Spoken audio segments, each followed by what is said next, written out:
నేను ఇంతకుముందు చెప్పినట్టుగా కోవిడ్ ఆర్ కరోనా వైరస్ అనేది కొత్తగా వచ్చిన వైరస్, అంటే మాడిఫైడ్ వైరస్. అది అంతకుముందు కరోనా వైరస్లు ఉండేవి, బట్ దానిలో కొంత జెనెటిక్ మ్యూటేషన్ వల్ల అది కంప్లీట్గా రూపం మార్చుకుని దానివల్ల దాన్ని మన body resistance power or immunity అనేది గుర్తించలేని స్టేజ్కి వెళ్తుంది. అంటే మన మామూలుగా బాడీ రిపీటెడ్గా ఈ కరోనా వైరస్ని ఎక్స్పోజ్ అయినప్పుడు వాటిని గుర్తుపెట్టుకుంటుంది. అది అంటే బాడీలో ఇమ్యూనిటీ అనేది, యాంటీబాడీస్ అనేటివి మళ్ళీ ఇంకోసారి ఆ కరోనా వైరస్ వచ్చినప్పుడు దాన్ని ఇమ్మీడియట్గా ఎదుర్కోవడానికి ఇది ప్రిపేర్డ్గా ఉంటుంది.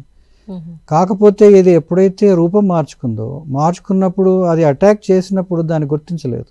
సో దానివల్ల అది క్విక్గా పెరిగి దానికి అడ్డు లేకుండా అది బాడీలో స్ప్రెడ్ అయ్యే అవకాశాలు ఉంటాయి. సో అందువల్ల అలా రూపం మార్చుకున్న వైరసెస్ల వల్ల వచ్చే ఇన్ఫెక్షన్స్ సివియర్గా ఉంటాయి, ఎందుకంటే అది మన బాడీకి కొత్త ఎక్స్పోజర్.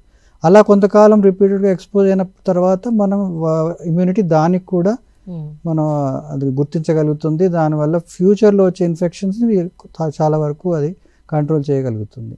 వేరాజ్ హెచ్ఎంపివి అనేది ఇంకా అట్లా రూపం మార్చుకున్న వైరస్ కాదు. సో అందువల్ల దాని తీవ్రతను మనం ఆ సివియరిటీకి కంపేర్ చేయలేము. అంటే బహుశా అది అంటే కోవిడ్ అంత సివియర్ సిచ్యువేషన్ కానివ్వండి, ఆ కైండ్ ఆఫ్ పాండమిక్ని కానివ్వండి, అది కాజ్ చేస్తుందని అనుకోవట్లేదు.